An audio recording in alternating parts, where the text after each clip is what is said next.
Bonjour à tous, bienvenue sur Accélération Maximale, ici Stéphane et dans cette vidéo on va voir ensemble comment la pratique de la corde à sauter peut vous permettre d'améliorer votre vitesse. Un des avantages de la corde à sauter est qu'elle peut se pratiquer à peu près partout, ce qui est d'autant plus appréciable en cette période de confinement où les options d'entraînement sont forcément un peu réduites.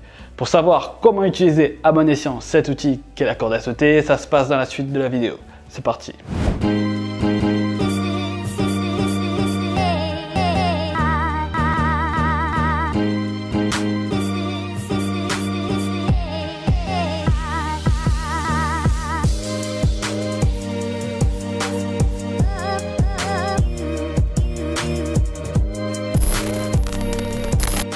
La pratique de la corde à sauter, comme la plupart des activités physiques, a plusieurs avantages. Le premier, comme j'ai dit dans l'intro, est son côté pratique. En effet, on peut pratiquer la corde à sauter à peu près partout. Pour une vingtaine d'euros, vous pouvez avoir un outil d'entraînement fiable, léger, qui ne prend pas de place et qui est facilement transportable. Le deuxième bénéfice qu'apportera la pratique de la corde à sauter est l'amélioration de vos capacités d'endurance. En effet, suivant l'intensité à laquelle vous avez pratiqué vos sauts, vous pourrez soit viser l'amélioration de votre filière aérobique, c'est-à-dire votre capacité à réaliser des efforts peu intenses et prolongés, ou soit viser l'amélioration de votre capacité à répéter des efforts intenses, les filières anaérobiques. Troisième bénéfice, la corde à sauter améliorera votre coordination.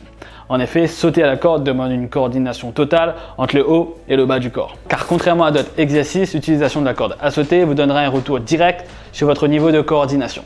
Si votre coordination est mauvaise, la corde s'arrêtera tout simplement. Car on sait que la fatigue, et c'est normal, entraîne forcément une perte de coordination. Mais pour continuer à enchaîner les sauts, vous devez être coordonné, sinon tout s'arrête. Donc la corde à sauter vous force à garder un haut niveau de coordination, même quand la fatigue commence à s'installer. Quatrième bénéfice, amélioration des capacités élastiques de vos membres inférieurs. La pratique de la corde à sauter est basiquement une action pliométrique, c'est-à-dire une action qui implique une phase excentrique immédiatement suivie d'une phase concentrique. Ceci permet une phase concentrique plus puissante qu'une simple contraction concentrique. Ainsi, après quelques semaines de pratique de corde à sauter, votre corps s'adaptera et sera plus efficace à produire de la puissance, car vos jambes auront davantage de force élastique. Ne vous inquiétez pas si ce mécanisme est un peu flou pour l'instant, j'y reviens plus en détail juste après. Donc voilà pour les principaux bénéfices de la corde à sauter. Bien sûr, il y en a d'autres, mais je voulais uniquement m'intéresser à ceux qui permettent l'amélioration de qualité athlétique. En parlant de qualité athlétique, voyons maintenant spécifiquement la raison numéro 1 qui vous permettra d'être plus rapide en utilisant la corde à sauter.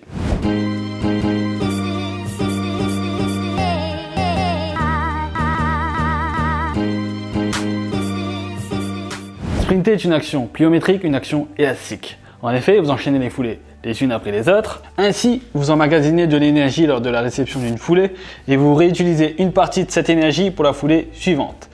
Les athlètes les plus rapides ont cette capacité d'emmagasiner et de restituer le maximum de cette énergie élastique. Résultat, leurs foulées sont plus puissantes et plus explosives, ce qui leur permet donc d'être plus rapides. La force élastique explique en partie pourquoi certains sprinteurs plus minces sont capables de générer plus de force lors d'un sprint comparativement à des sprinteurs plus massifs musculairement parlant. D'ailleurs, petit aparté, c'est aussi pour cela que les athlètes qui ont des prothèses en carbone ne sont plus autorisés à concourir contre des sprinteurs non prothésés. Ceci étant dit, en pratiquant la corde à sauter, cela vous permettra d'améliorer les qualités élastiques de vos pieds, chevilles et jambes. Autrement dit, la corde à sauter améliorera d'une part votre absorption de l'énergie élastique lors de la phase excentrique qui correspond à la phase d'atterrissage et d'étirement du muscle, mais aussi d'autre part, elle améliorera la libération de cette énergie élastique lors de la phase concentrique qui correspond à la phase de décollage. Cette libération d'énergie permettra donc un mouvement plus rapide et plus puissant. Après quelques semaines, voire quelques mois, vous serez plus apte à utiliser l'énergie élastique, ce qui vous permettra de courir plus vite.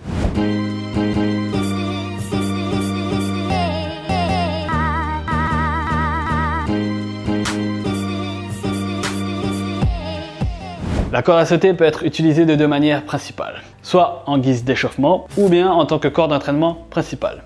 Mais indépendamment de comment vous allez l'utiliser, il y aura une période d'adaptation à effectuer. Cette période d'adaptation servira à habituer vos muscles et vos tendons, surtout le tendon d'Achille, à répéter les sauts. Ainsi, durant cette phase, vous ne devrez pas sauter ni trop haut ni avoir un volume d'entraînement trop élevé. Cela vous préservera des blessures. Après cette période d'adaptation, il y aura deux manières de gagner en vitesse grâce à la corde à sauter. Soit en sautant avec le maximum de puissance, ce sera possible uniquement en faisant des doubles, des triples, voire des quadruples under. Là, on est dans la pliométrie pure et dure, mais avec de surcroît une demande de coordination plus élevée. ou bien en sautant avec le maximum de vitesse, c'est-à-dire en minimisant au maximum le temps de contact des pieds avec le sol. Vous allez davantage viser dans ce cas-ci la vitesse de votre jeu de jambes, un peu comme avec une échelle d'agilité. Les sauts en alternant les pieds se prêtent bien à ce type d'effort. Personnellement, pour être honnête, la première option est l'option qui sera la plus efficace, car c'est elle qui augmentera davantage votre force élastique, mais par contre, ce sera l'option la plus difficile à mettre en place, car il y aura un facteur technique plus difficile à maîtriser. Enchaîner des doubles et des triples under, ça se fait pas du jour au lendemain.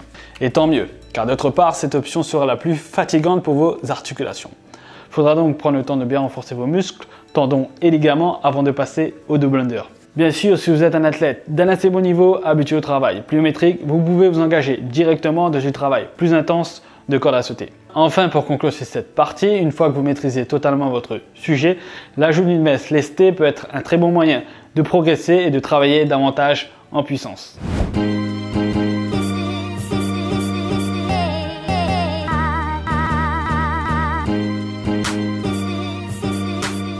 Pour bien commencer, les deux exercices qui sont à maîtriser absolument sont les sauts basiques sur deux pieds et les sauts en alternant les deux pieds. Une fois qu'ils sont bien maîtrisés, vous aurez déjà une bonne base de travail dans laquelle il suffira d'ajouter de l'intensité par la suite. Comme j'ai dit dans la partie précédente, la corde à sauter peut être utilisée pour s'échauffer. Et dans un premier temps, c'est comme ça que vous devriez l'utiliser. Cela vous permettra d'acquérir tout doucement les compétences techniques et physiques nécessaires. Une fois que vous êtes au point, vous pourrez faire des séances spécifiques de corde à sauter plus longues. Pour les mêmes raisons, l'objectif dans un premier temps sera de travailler la vitesse d'exécution et non pas sur la hauteur ou bien la puissance des sauts. C'est purement préventif car travailler la vitesse d'exécution est beaucoup moins traumatisant. Faites-moi confiance, une tendinite ça arrive vite mais ça prend plus de temps à s'en aller. Si vraiment vous souhaitez vous exercer sur des doubles, des triples ou des quadruples under, vous aurez largement le temps par la suite. Enfin, détendez-vous et relaxez-vous pendant vos sauts à la corde. Si vous êtes trop tendu, si vous commencez à vous énerver parce que vous ne progressez pas assez vite, vous allez perdre en fluidité et en coordination, ce qui sera contre-productif. Ne vous inquiétez pas, ça prend du temps pour acquérir une nouvelle compétence, mais avec la pratique, le principe de spécificité va entrer en jeu, la mémoire musculaire va se mettre en place et vous serez meilleur de jour en jour.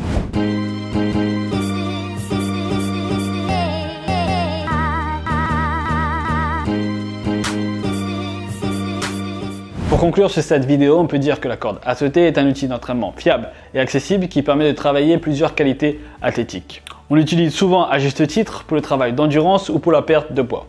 Mais il peut s'avérer être très utile pour le travail de la vitesse, surtout si vous manquez d'équipement ou que vous êtes confiné chez vous comme c'est le cas actuellement. Pour ce faire, privilégiez du travail à la corde qui vous permet de sauter avec le maximum de puissance possible, tels que les double under, triple under ou quadruple under, ou bien avec le plus de vitesse possible, c'est-à-dire en minimisant les temps de contact avec le sol. Dans ce cas-ci, les sauts en alternant les pieds sont la meilleure option. Enfin, si vous êtes assez novice à la corde à sauter et que vous faites peu de pliométrie actuellement, commencez doucement mais sûrement à inclure la corde à sauter dans votre routine d'entraînement. Un bon compromis serait de l'inclure progressivement dans vos échauffements dans un premier temps. Moi, c'est exactement ce que je vais faire. J'ai acheté une corde à sauter il y a quelques années déjà, que j'ai jamais forcément utilisée. À moyen terme, mon objectif, c'est de l'utiliser et de faire de vraies séances de corde à sauter en faisant des doubles et des triples under.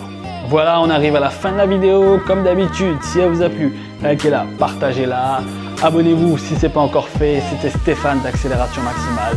Portez-vous bien, entraînez-vous bien et on se revoit bientôt.